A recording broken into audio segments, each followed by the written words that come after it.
Hola a todos, muy buenas tardes, espero que se encuentren muy bien. Esta es mi actualización de la situación del frente en la guerra de Ucrania para el día 28 de mayo de 2024. Y hay un par de cosas que comentar el día de hoy. Vamos a hablar acerca de distintos paquetes de apoyo que estarían entrando en el próximo tiempo a Ucrania porque hay nuevas noticias sobre todo aquello. Vamos a hablar sobre lo que está ocurriendo en el frente, obviamente, donde hemos visto distintos movimientos, donde se han visto distintos bombardeos, donde se han liberado distintas imágenes que vamos a estar señalando acá. Vamos a seguir un poco la información que comentamos ayer acerca de las explosiones en Lugansk más adelante en el video. Y también vamos a comentar distinta información que tiene que ver con la producción rusa de drones. Vamos a hablar también de cierta información que tiene que ver con las empresas extranjeras que estarían o anteriormente supuestamente estaban abandonando Rusia pero que han cambiado sus planes. Pero vamos a iniciar el video de hoy comentando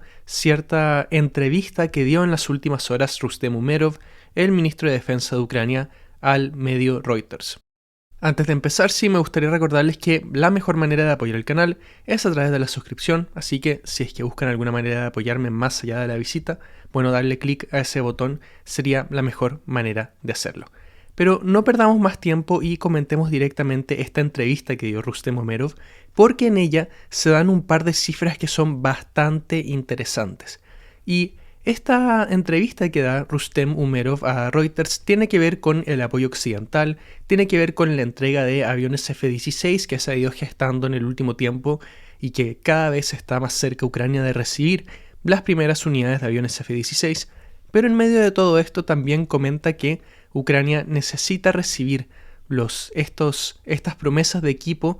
por parte de Occidente de manera rápida, porque muchas veces estas promesas se hacen y muchas veces la mitad del tiempo, si es que no me equivoco, estas promesas o estos envíos llegan más tarde de lo que fue prometido y eso obviamente se traduce en retrocesos en el frente.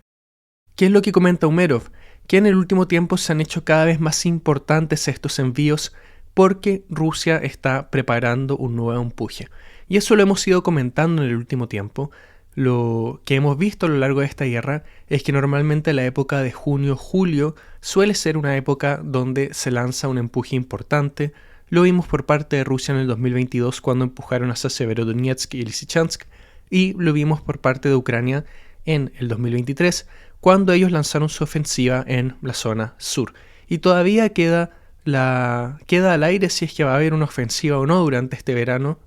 en Ucrania y en Rusia, o si es que se van a mantener las operaciones como están, y si es que termina habiendo una ofensiva, se abre la interrogante sobre dónde puede ocurrir. Y Umerov no solamente lanza la información que tienen ellos, o que supuestamente tienen ellos, de dónde se podría lanzar esta ofensiva, pero también lanza cierta información sobre números del ejército ruso, información bastante interesante porque comenta el número actual, según él, de soldados rusos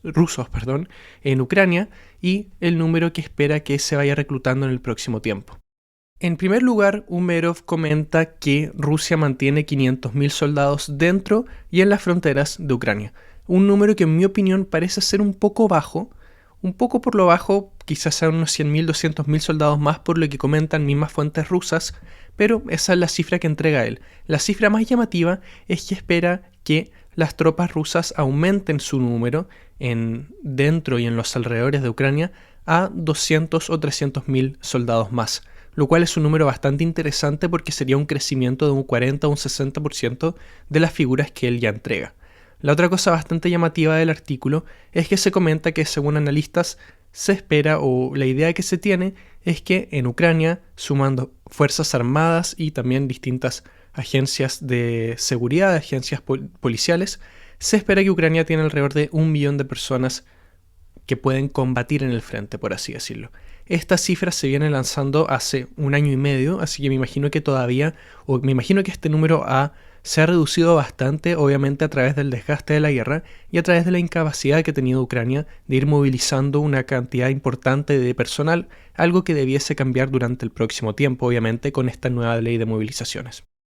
Sobre la ofensiva en sí, lo que comenta Umerov es que espera que esta venga alrededor del norte, que se abra un nuevo frente alrededor del norte, que es como bien sabemos, es lo que han ido comentando constantemente distintas fuentes rusas y distintas fuentes ucranianas, y tiene también que ver con lo que hemos visto en el último tiempo en la región de Kharkov. Sin embargo, he visto que en lugares se comenta que estos 200 a 300 mil soldados van a estar destinados a este nuevo frente, pero por lo menos él no lo dice explícitamente. Mi lectura, por lo menos, de lo que él comenta, de lo que habla en esta entrevista, es que obviamente un número de estos 300 mil nuevos soldados en el frente va a estar destinado a lo que puede ser la apertura de una nueva zona, pero también se entiende que algunas de estas tropas o una importante parte de estas tropas van a involucrarse en operaciones ya establecidas, como por ejemplo todo lo que está ocurriendo en la zona de Donetsk. En otras palabras, estos 200 a 300 mil soldados no necesariamente van a estar luchando en un nuevo frente, sino que también van a participar en frentes ya existentes, aunque Umerov no comenta de manera explícita dónde pueden estar ubicados estos nuevos soldados. No habla de una repartición entre un nuevo frente solamente o en los frentes anteriores, etcétera, etcétera. Yo creo, por lo menos de lo que entiendo de sus palabras y en base a lo que estamos viendo en esta guerra, es que estas tropas van a estar desplegadas en parte en un nuevo frente y en parte en los frentes que ya hemos visto a lo largo de esta guerra o que ya estamos viendo que Rusia está tratando de empujar. Y otra cosa que se puede desprender de toda esta información de 200 a 300 mil nuevos soldados es que no necesariamente tienen que ver con un proceso de reclutamiento nuevo, sino que tiene que ver con las tropas que Rusia ya ha ido reclutando en el pasado. Porque sabemos que a lo largo de 2023 Rusia afirmaba haber reclutado 500 mil nuevos voluntarios. La cifra de voluntarios durante 2024 no se ha entregado, pero se espera que sea alrededor de unos 100 o 200 mil nuevos reclutas. Eso hay que sumarle todas las tropas que ya estaban en Ucrania a través de la movilización forzada que se vio en septiembre de 2022, a través de lo que reclutaron en el 2022, a través de las tropas que se unieron directamente al inicio del frente, y a eso hay que descontar tropas que han ido rotándose fuera del frente, tropas que obviamente han sufrido bajas, etcétera, etcétera, pero por lo menos de lo que yo entiendo, sumando todas estas cifras, me hace sentido que estas nuevas tropas probablemente van a venir de estos soldados que se han ido reclutando en los últimos 12, 14, 16 meses y que probablemente han estado pasando por distintas fases de entrenamiento dentro de Rusia para finalmente introducirse en lo que es el frente. Porque hemos visto constantemente como autoridades rusas comentan que han ido aumentando la cantidad de tropas que se han reclutado, pero tampoco hemos visto que, si bien hemos visto un aumento importante en las tropas que están luchando en el frente por parte de Rusia, no estamos viendo que esta cantidad sea tanta como la que ellos comentan que se ha ido reclutando. Así que por lo menos esa información iría conectando dos hilos, la cantidad de nuevas tropas que afirma Umerov que van a entrar en el frente y la cantidad de tropas que los rusos afirman haber reclutado. En otras palabras, es muy probable que había un gran número de tropas que se han ido entrenando hace unos meses en distintos puntos dentro de Rusia y que en el próximo tiempo estarían siendo destinados a lo que es la línea de contacto. Y acá vamos a entrar un poco en lo que es la especulación, pero creo que esos números que va entregando Umerov no son coincidencia tampoco. Obviamente debe haber algo de sustento detrás, pero creo que también tienen que ver con este proyecto de movilización que ha impulsado el gobierno ucraniano. Porque en un inicio se hablaba de que 500.000, cuando era Zaluzhny el comandante en jefe, se hablaba de una necesidad de reclutar unos 500.000 nuevos soldados para lograr contener lo que podrían ser nuevas embestidas rusas. Y luego hemos visto cómo distintas autoridades, a lo largo también de lo que ha sido el mando del nuevo comandante en jefe Syrskyi, que se ha reducido la cantidad de tropas que se espera reclutar. Y el número que se ha ido lanzando va justo en línea de lo que va comentando Umerov de unos 200 a 300 mil soldados, aunque todavía no se da un número concreto. Pero en base a todo esto, en base a la información que se ha ido liberando en el pasado, lo que me hace sentido a mí es que efectivamente se podría esperar que ese es el número que se va a terminar reclutando para lo que es el frente.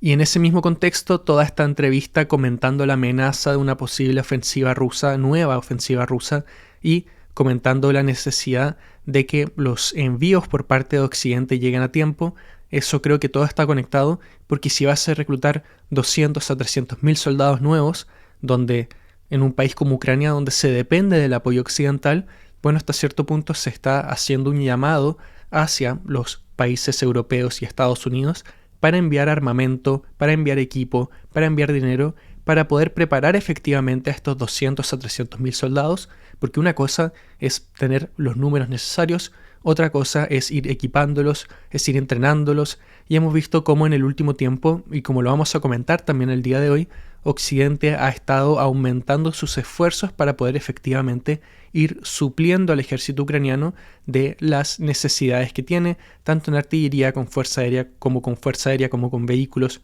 también con municiones de armas cortas, etcétera, etcétera, etcétera. Y obviamente vamos a comentar todo lo que es el frente, porque hay movimientos interesantes y hay imágenes que nos ayudan a entender bien lo que está ocurriendo. Pero antes de todo esto, hay que pasar a distintos países europeos para comentar específicamente lo que han sido estos nuevos paquetes de apoyo y nueva información sobre envíos que se ha ido materializando en el último tiempo. Y en primer lugar, tenemos que pasar a todo lo que es Bélgica, porque, por lo que se comenta, por lo que comentan autoridades de este país, se estaría preparando el envío de aviones F-16 para el ejército ucraniano. Hemos comentado en el pasado cómo distintos países europeos han estado presionando para que Ucrania pudiese finalmente recibir aviones F-16. Se han aprobado distintos proyectos para que distintos países europeos terminen enviando sus aviones F-16. Eso va a ocurrir, pero se espera que durante los próximos meses empiecen a llegar las próximas unidades de distintos países. Y en todo este contexto, Bélgica ha hecho un anuncio sobre el envío de los aviones F-16. Y es un anuncio que, dependiendo de cómo uno quiere verlo, vaso medio lleno, vaso medio vacío, desde la perspectiva ucraniana, esto puede ser un anuncio bueno o un anuncio malo. Porque lo que comentan es que Bélgica va a enviar 30 de sus aviones F-16, lo cual es un número bastante importante. ¿Cuál es el problema? Que estos estarían llegando para el 2028, o esa es la fecha tope que se da, pero se entiende que estos aviones no van a llegar al frente en una cantidad de tiempo importante. Pero bueno, es peor que nada, me imagino, y habrá que ver cuánto se demora finalmente Bélgica en poder materializar estos envíos.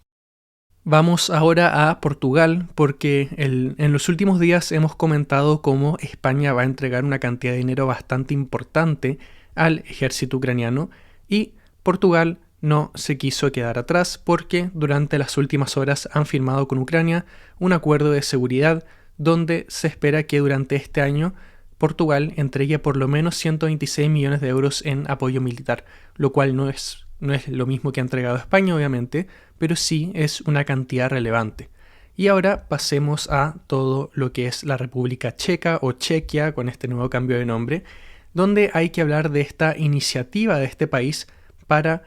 comprar, para adquirir municiones producidas en el extranjero para apoyar al ejército ucraniano, específicamente municiones de artillería. Y, por lo que tenemos entendido, desde Chequia ya se han reunido 1.600 millones de euros para apoyar esta iniciativa para adquirir nuevas municiones para el ejército ucraniano.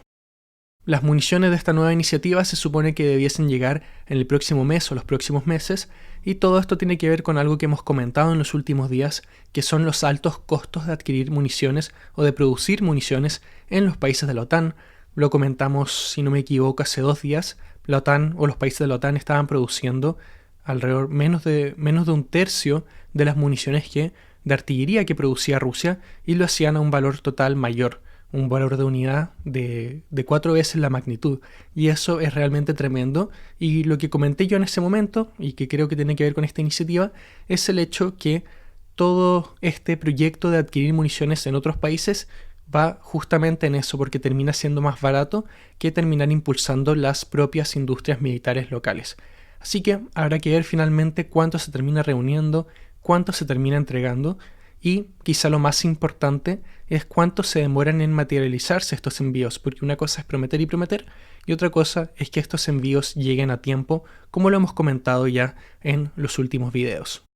En todo el contexto del envío de los aviones F-16, también ha surgido la noticia de que Suecia va a posponer su envío de aviones Gripen a Ucrania, todo porque la coalición que está planificando y que está llevando a cabo este envío de aviones F-16 a Ucrania prefiere que se priorice de momento lo que es la entrega de los F-16 y no quiere estropear todo este proceso. Pero vamos avanzando y antes de pasar a comentar lo que es el frente y las noticias que vienen de Rusia, nuevamente han habido declaraciones por parte de autoridades europeas, desde Borrell, desde lo que son los Países Bajos, desde Francia, distintas cosas que tienen que ver con lo que ya venimos comentando hace un tiempo, que es permitir a Ucrania que pueda atacar objetivos militares dentro de Rusia con el uso de armamento occidental. Y ya saben mis opiniones al respecto, yo creo que simplemente se está preparando la esfera comunicacional para que se le permita a Ucrania hacer esto. Yo creo que tarde o temprano, y creo que más temprano que tarde, vamos a ver que Ucrania comienza a utilizar municiones, armamento y misiles fabricados en el extranjero para atacar distintas bases o distintos objetivos dentro de Rusia. Eso para mí ya está más que claro. Estamos viendo cómo ha cambiado la tónica de países occidentales y puede ser que uno u otro pongan una traba, pero la mayoría de este armamento va a poder ser utilizado por el ejército ucraniano contra territorio ruso. Eso es lo que estoy viendo yo, puede ser que me equivoque, pero la cantidad de declaraciones que estamos viendo, la presión que está haciendo Ucrania, yo creo que ya está bastante claro que eso va a ocurrir. Pero pasemos finalmente a lo que es el frente. Y hay que hablar de distintos lugares, hay que hablar del frente de Donetsk, hay que hablar de distintas cosas acerca de Kharkov, acerca del área de Vovchansk, y vamos a empezar específicamente con todo aquello. Porque hemos visto que las líneas del frente se mantienen un poco iguales, ninguno de los dos bandos ha logrado avanzar. Sabemos que Ucrania está lanzando ciertos contraataques, pero al mismo tiempo estos se ven complicados por el hecho de que no hay muchos puentes que queden en esta zona. Tanto Ucrania como Rusia terminaron volando muchos puentes a lo largo de la zona del Vovcha y el Seversky Donetsk, y eso complica estas operaciones. En el área de Lipsy sabemos que los rusos controlan ciertas zonas en altura y eso impide hasta cierto punto los contraataques ucranianos, y por parte del ejército ucraniano tampoco vemos tantas ganas de presionar porque la prioridad, más allá de contraatacar de momento, era estabilizar el frente. Entonces vemos que la situación se mantiene en el último tiempo, tanto en el área de Lipsy como también en el área de Vovchansk. Pero de Vovchansk se han liberado imágenes bastante interesantes. Primero quiero mostrarles ciertas imágenes del estado en el que se encuentra el pueblo y también quiero señalarles ciertas imágenes de lo que son los bombardeos con los sistemas termobáricos que se están utilizando en todo el eje de Vovchansk. Y comencemos con lo que son las imágenes de Vovchansk para que puedan ver acá el grado de destrucción que se ve ya en esta pequeña ciudad. Vemos que las columnas de humo son bastante importantes y vemos, bueno, lo que se puede apreciar. Era una ciudad donde hace unos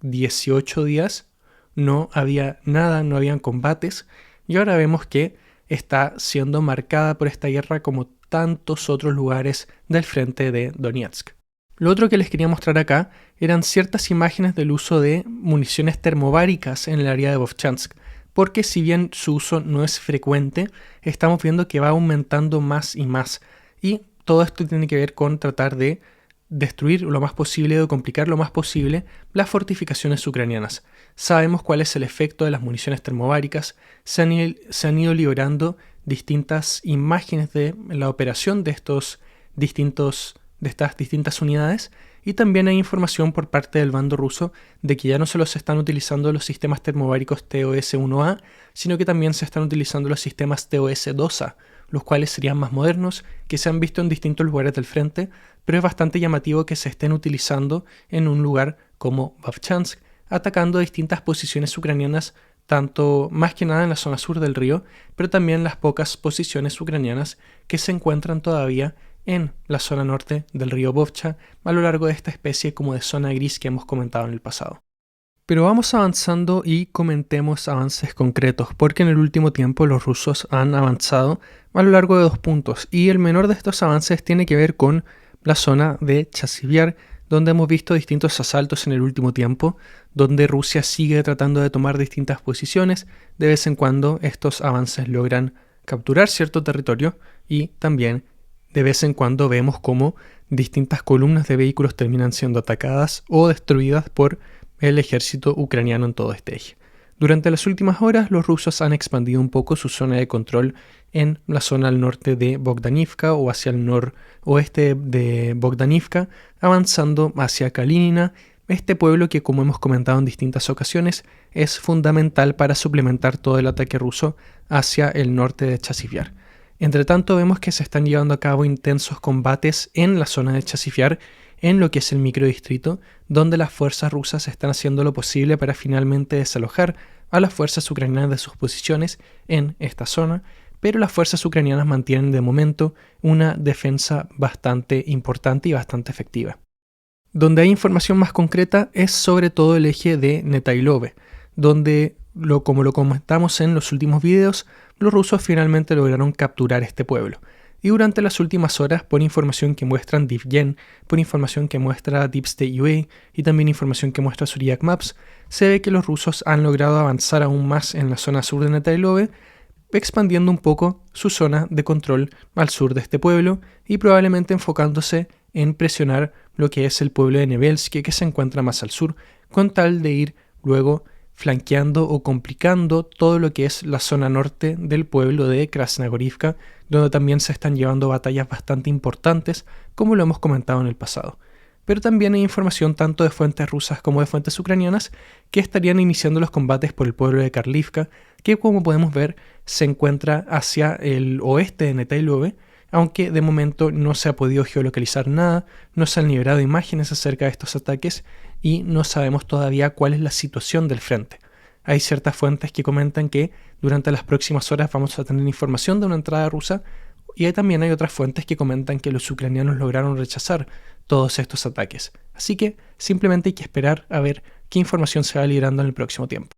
Vamos comentando ahora lo que es la zona de Urojaine, donde no hay nuevos movimientos, pero sí se ha ido confirmando cierta información que hemos comentado acá en el último tiempo. Y en la zona de Urojaine y Staromayorsk hemos comentado cómo en los últimos días, esto no recuerdo cuándo lo comentamos acá en el canal, puede ser hace una semana, quizá un poco más, los rusos lograron capturar ciertas posiciones que dejaban a Ucrania aferrándose solamente a la zona norte de Staromayorsk.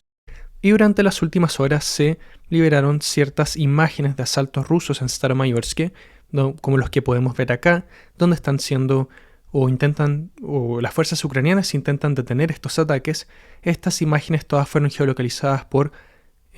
Krimi Caprice, fuente que también va a estar en la descripción del video, y finalmente nos confirman que las tropas rusas están en esa zona específica como la habíamos graficado durante los últimos días. Y lo que vemos acá es algo que se repite en varias ocasiones. Estos vehículos entran de fuera del pueblo porque prácticamente no se pueden esconder en el pueblo, traen infantería que está en otros lugares y sustentan estos ataques. La infantería desembarca, captura posiciones, mientras que algunos de estos vehículos entregan apoyo de fuego para luego salir de lo que es el pueblo. Se ha visto constantemente y es una dinámica que se repite una y otra vez en la zona de Urojaine, y acá podemos ver un poco más la situación del pueblo y de los combates que se llevan a cabo ahí. Staromayorsk y Urojaine prácticamente ya no existen, y este es el caso desde que Ucrania lanzó su ofensiva en esta dirección, desde que Ucrania logró con mucho esfuerzo capturar estos dos pueblos, pero lo que estamos viendo ahora es que parece ser que los rusos están cada vez más cerca de expulsar las posiciones ucranianas dentro de Urojaine, debido a que ya prácticamente tienen mucha ventaja. Así que, en base a esto, en base a las imágenes que se han liberado en el próximo tiempo, yo me atrevería a decir que en el corto plazo, en unas semanas más, podríamos ver que se terminan materializando los avances que terminen con la captura de Staromayorsk o también de Urojaine. Esto todavía depende de si es que los rusos mantienen este nivel de intensidad, como se ve en muchas zonas del frente. De la nada pueden congelarse completamente los combates, pero de momento los rusos tienen la iniciativa y están logrando expulsar a las fuerzas ucranianas que quedan en este pueblo, que francamente ya no quedan muchas. Sobre la zona de Lugansk, el día de ayer lo comentamos, fue atacada esta ciudad con distintos misiles que, por lo que se entiende, fueron misiles AT-ACMS. Mostramos las imágenes ayer de una gran columna de fuego y de humo que había surgido en este sector. En las últimas horas se han liberado un par de imágenes de lo que son las consecuencias de este ataque, entre ellas esta, aunque todavía no se tiene mayor detalle sobre los supuestos daños de lo que fue este bombardeo. Si es que eventualmente se libera más información, obviamente la vamos a comentar. Pero ahora pasemos a hablar de distinta información que tiene que ver con Rusia, con la producción de drones y también con las empresas extranjeras. Y esto se basa en distintos artículos que fueron liberados en el último tiempo, si no me equivoco, sobre estas empresas extranjeras que habían afirmado que iban a abandonar Rusia. Esto es del Financial Times. Y el otro artículo que tiene que ver con la producción de drones es un artículo del Wall Street Journal, si es que no me equivoco. Todos los artículos, al igual que el artículo de Reuters y todas estas fuentes que hemos ido comentando a lo largo de todo este video y otras fuentes que también les van a ser útiles, van a estar en la descripción del video, por si es que quieren buscar esa información de manera más directa, que es lo que yo siempre recomiendo. Iniciemos con lo que tiene que ver con estas empresas que estarían o que habían prometido o que, bueno, prácticamente lo que vimos al inicio de esta guerra es que transversalmente distintas empresas extranjeras afirmaron que iban a cesar sus operaciones dentro de Rusia. Muchas de estas traspasaron sus operaciones a empresas locales y muchas de estas afirmaron que iban a reducir la escala de sus operaciones o que se iban a ir completamente. Eventualmente lo que se vio es que si bien durante los meses iniciales hubo un impulso bastante importante de todo esto, muchas de estas operaciones no se llevaron a cabo. Si no me equivoco, lo que comenta este artículo del Financial Times es que 300 empresas cerraron sus operaciones en Rusia, poco más de 1000 terminaron por reducir la escala de sus operaciones y alrededor de unas 2000 o incluso más han mantenido sus operaciones tal como estaban. Y esto es muy llamativo y la razón a la que dan de todo esto es que el gobierno ruso está imponiendo muchas presiones económicas para no abandonar las operaciones dentro de Rusia. En otras palabras, si es que lo hacen, puede haber un castigo económico muy importante y por eso las empresas deciden mantener sus operaciones. O por lo menos eso es lo que están diciendo. Para mí, y esto es mi interpretación de todo esto, es que simplemente no quieren dejar de acceder a un mercado de más de 100 millones de personas. Porque lo cierto es que económicamente antes era más viable reducir las operaciones o salir de Rusia porque había un castigo social por mantener las operaciones dentro de Rusia cuando habían otras empresas abandonando este país. Pero eventualmente lo que estamos viendo ahora es que el público occidental, el público norteamericano y el público europeo cada vez le prestan menos atención a la guerra y la atención que le presta cada vez se desvía más de lo que ocurre dentro de Rusia en el día a día. Entonces, si bien quizá era un tema importante en febrero, marzo, abril de 2022, ya a la mayoría de las personas no les importa si estas empresas mantienen sus operaciones dentro de Rusia, no va a influir que dejen de comprar sus productos si es que se mantienen ahí, como sí ocurrió o sí habían ciertos movimientos de aquello hacia inicios de este conflicto. Así que finalmente lo que deciden estas empresas es simplemente quedarse, no reducir la escala de sus operaciones, porque francamente ya no les conviene hacerlo, y ya no está esta presión o castigo social por no cesar estas operaciones. Y esa es mi lectura en base a todo esto, pero si es que les interesa entrar más en detalle sobre por qué o cuál es la justificación que entregan ellos de por qué no han abandonado Rusia, les recomiendo leer directamente el artículo. Pero ya para ir cerrando el video de hoy hay que ir bien lejos del frente para comentar lo que ocurre en la planta de Yelabuga, creo que así se pronuncia esta zona, porque en las últimas horas se ha liberado un artículo que, como les comenté, creo que es del Wall Street Journal, acerca de una planta de producción de drones que se encuentra en esta zona. Y quienes tengan muy buena memoria recordarán que comentamos que en esta área hubo un ataque con drones por parte del ejército ucraniano, donde fueron atacadas ciertas residencias donde vivían ciertos trabajadores de la fábrica de drones que se encuentra en esta área. Eso fue algo que ocurrió hace unos principios de abril, creo que fue, pero donde se vio que un gran número de trabajadores resultó herido, aunque no se reportaron muertes. ¿Y por qué vengo a comentar toda esta planta de nuevo? Bueno, porque este artículo comenta que cosas que ya sabíamos, en primer lugar, que esta planta se utiliza para la fabricación de drones iraníes tipo Shahed y también ciertos drones de vigilancia, algo que ya sabíamos, pero también comentan que se utiliza mucha mano de obra desde África del Este, lo cual es bastante llamativo porque yo no lo había escuchado en ninguna parte. Más allá de eso, no me quiero centrar en esas cosas porque francamente no es lo más interesante. Lo más interesante acerca de todo esto es que este medio afirma que la cantidad de drones que está produciendo en esta planta Rusia está aumentando de manera bastante importante y que se espera que la producción de drones tipo Shahed y distintos drones de vigilancia pueda aumentar a unos 6.000 unas 6.000 unidades en el próximo tiempo, de la cual la mayoría serían drones Shahed, que son estos drones de largo alcance que hemos visto una y otra vez que Rusia utiliza para impactar territorio ucraniano, drones que fueron creados inicialmente en Irán, que Rusia compraba de Irán, que adquiría de Irán, pero que ahora puede producir dentro de su territorio. Y son drones relativamente baratos y bueno, los hemos visto bastante. Cualquiera que sigue esta guerra hace tiempo sabe exactamente de lo que estoy hablando. Y es un número bastante importante, 6.000 drones al año. La mayoría de estos drones Shahed es realmente tremendo. Pero acá nuevamente se abre esta planta, esta fábrica, como un objetivo para las fuerzas ucranianas, que si bien ya lo lograron alcanzar una vez con resultados mixtos porque no paralizó mucho la producción, habrá que ver si en el próximo tiempo vuelven a atacar todo lo que es esta planta debido al riesgo que esta presenta en su producción de drones Shahed.